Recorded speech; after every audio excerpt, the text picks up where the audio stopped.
It's that time of year again, so you know what that means. Freeform. Christmas movies. It seems, at least on the internet, you're either on, oh my gosh, Christmas movies are the literal best thing ever. I'd sacrifice little Timmy if I could get to see another 25 Days of Christmas on the Hallmark Channel. You hear that, Timmy? Your existence means nothing to me. Or, Christmas movies are the worst thing ever, and if you watch them, you're the worst thing ever. And honestly, both extremes are stupid. One, don't you have Facebook minion memes to post? And two, if you hate Christmas movies so much, why do I see the Polar Express on your TV right now? Speaking of the Polar Express, that movie definitely has a special place in my heart, as it was my favorite Christmas movie for many years. And I still enjoy it. In fact, every year my local museum hosted this thing called the Polar Express Pajama Party, where you would go to the museum, look around for like 20 minutes, and then grab some hot chocolate and watch the movie in their giant theater. And it became a yearly tradition. And recently, I've been noticing more and more hate being brought up towards the movie. And I have to admit, there definitely are several major issues with it. The main one being, well, how it looks. Like, what is that? Ah, get it away from me! But, come on. They've driven the train on ice. Like, how do you not think that's awesome? Also, though, why does no one ever point out how a train, which weighs over 20,000 tons, does not break the ice, but some pin can? What, was this God's hairpin? In fact, there's a lot I can break down about this movie. So you know what? Let's do that.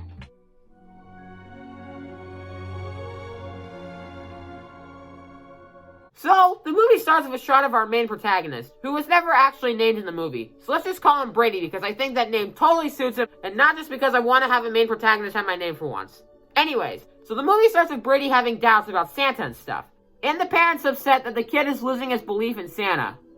That would be sad if that were true. Yeah, an end of the magic. Which, like, that makes no sense in the context of this world. Like, there is a physical Santa seen in the movie. So, where on earth do these adults think that the presents are coming from? The boogeyman? Anyways, then the entire house experiences a magnitude 6.5 earthquake, devastating the small Michigan town, and we're dealt with how the town is left to grieve during Christmas. I am just kidding, of course, it's just a train. Which, despite causing all of that a minute ago, wakes literally no one else up in the neighborhood besides him.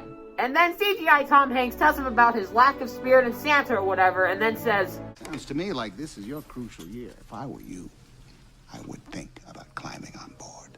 with that attitude, that is the last thing I want to do. But because the plot of the movie actually needs to move, he gets on anyway. Brady gets in the passenger car, and we are introduced to Alex and Bam Kid. Hey, you. Yeah, you. Do you know what kind of train this is? It's a magic train. We're going to the North Pole. Actually, it's a Baldwin 284 S3 class Berkshire-type steam locomotive. You just know this kid is the, can we please talk about World War II history teacher? But they actually just want to list off all the random plane and tank names they know and don't actually care about anything that happened in the war, kid. Anyways, the train conductor goes and punches Brady's ticket, which, yes, this is an important plot point for some reason. Which also, why does the conductor not ask before you get on? That would save him a lot of trouble, which we'll cover shortly. Anyways. Stop 115.44. Expo.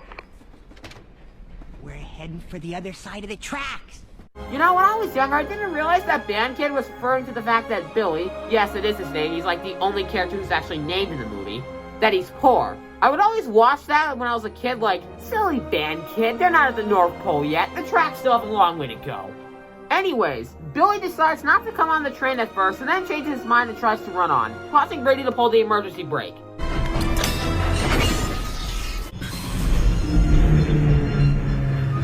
Which, first of all, as a former trainer when I was younger, a train does not stop that quickly.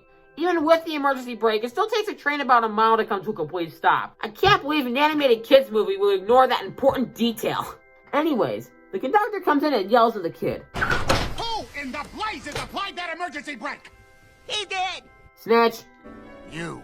In case you didn't know, that cord is for emergency purposes only. Even though that since it's the second time this has happened in the movie, it's clearly a common thing that happens. And as such, he should probably not be yelling at the kids right away before they give an explanation. Christmas may not be important to some people. About 69% of the world, actually. After that, the first song of the movie occurs, Hot Chocolate, when the kids are given refreshments. Ooh, we got it! Hey, song also has a soft spot in my heart, as whenever we went to the Polar Express pajama party, I would always wait for this song to come on and start drinking my hot chocolate. But by that point though, it would be super cold and does not live up to the name of the song. Boo. Anyways, Alex goes to give Billy hot chocolate, who then goes, She forgot her ticket. It hasn't been punched. Hey, what are you doing? You're gonna get us all in trouble. For once, I actually agree with Man Kid. You can literally just wait the extra minute until she comes back. Blah blah blah, the ticket gets blown away, somehow makes it back to the train by some miracle, and when the conductor comes back and asks for the ticket, she doesn't have it. And so then he takes her to the top of the train? How does that make any sense? They have no reason to take her up there. Can't they just go through the train cars? Isn't that a lot less risky? So then Brady manages to somehow climb up the ladder on a fast-moving train during a snowstorm and gets to the roof. We were then introduced to see the homeless ghost. Is this something I can do for you? So then after that, shenanigans happen, which leads to the man saying, Seeing is believing. Am I right? Don't make her a religion joke, don't make her a religion joke, don't make her a religion. I'm a Catholic, so I get to make that joke. Anyways, Brady somehow survives something he shouldn't for the 8th time, and the man takes him to get to the front of the train. Flip my shoulders. Grab my lily. That's...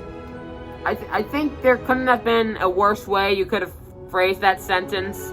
Anyways, Brady grabs his back, and they race to the front of the train. He jumps in the coal cart before he gets hit by the train tunnel, and then...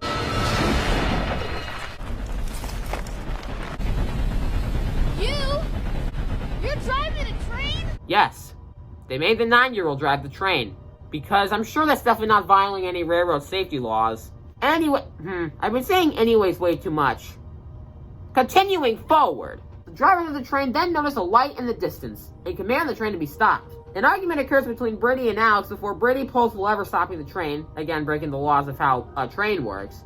And it turns out it's a bunch of caribou on the tracks, which doesn't make any sense because animals don't produce that much light. And so now they're stuck in the tracks. And then Brady uses one of the driver's beard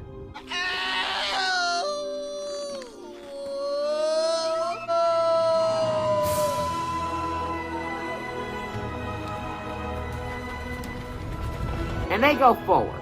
But wait, Brady, this part of the movie could have easily been cut out, as it doesn't really lead to anything in particular happening that changes the overall setting of what's happening in the movie. Yes. That's like half of the movie. Moving onward. The train then goes up to this. I suggest we all hold on tightly.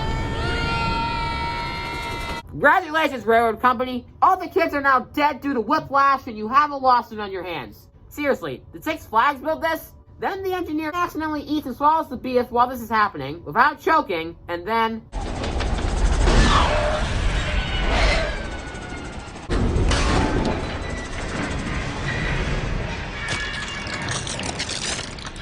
No, I'm calling total bullcrap, and I'll show why in a minute. So, the 20,000-ton locomotive slamming on the ice like that doesn't break the ice, but the BF does? But now, we're introduced to my favorite scene from the movie as a kid. The train outscaping the cracking lake. Get us the blazes out of here!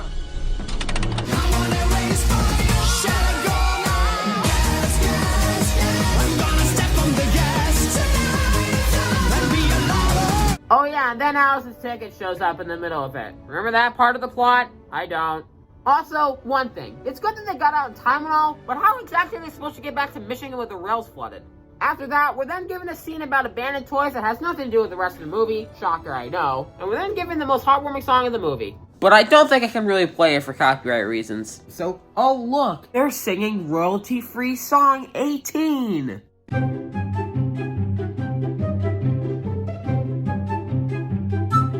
We then finally arrive at the North Pole. We made it!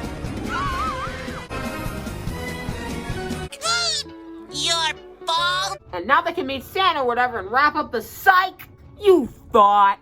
Brady and Alex try to convince Billy to go out and experience Santa. But Brady was a little idiot when he got on the train car and accidentally separated it from the rest of the train. So it just leaves. Baby, no! I feel like half of this movie was made so it looked cool on 3D and not to makes sense. The homeless guy comes back, and then to just die? I can't believe they would include that in the kids' movie. The train car crashes, and then Alex says, You hear that? The bell. oh yeah, there's another plot point I forgot to mention, because they all come and go so quickly. Apparently the sleigh bells can only be heard by people who believe. Which, like, at this point, how does Brady still not believe? Yes, he hasn't seen Santa yet, but he's seen the North Pole and the elves roaming around. What further proof does he need? Anyways, they go to leave. What? What? Come on. You know, considering how high up that is, the kids are handling it surprisingly well. They then find the location of the elves making last-minute decisions, and why did you color the Great Lakes the same color as land? As a resident from a Great Lakes state, I am offended. This is implying that Chicago looks like this. Anyways, they then take the pneumatic that the elves use to get to the town square and end up by a conveyor belt. They run over it and end up in a room, and then... Hey, look! A present! oh yeah, coincidentally, that present just so happens to be Billy's. And so Billy decides to chase after it, and we're introduced to the most stupid slide ever. Like, not only can the presents easily fly off, it's way too complicated and will be solved by a simple drop down or a circle around. This then drops the kids in the Santa sack. And then, Band Kid is just there now. Somehow. Like, he wasn't with them in the train car or anything. He's just there now, I guess.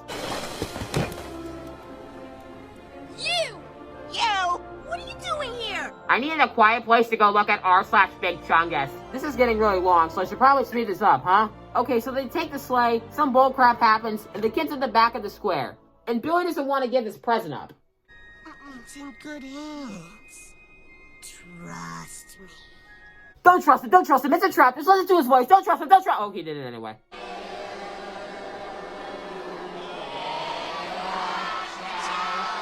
That's definitely not creepy at all. We then finally get to see the SC himself. Except Brady, because he's too short. Couldn't be me. During this, one of the bells from the reindeer flies off and lands right by him. I believe.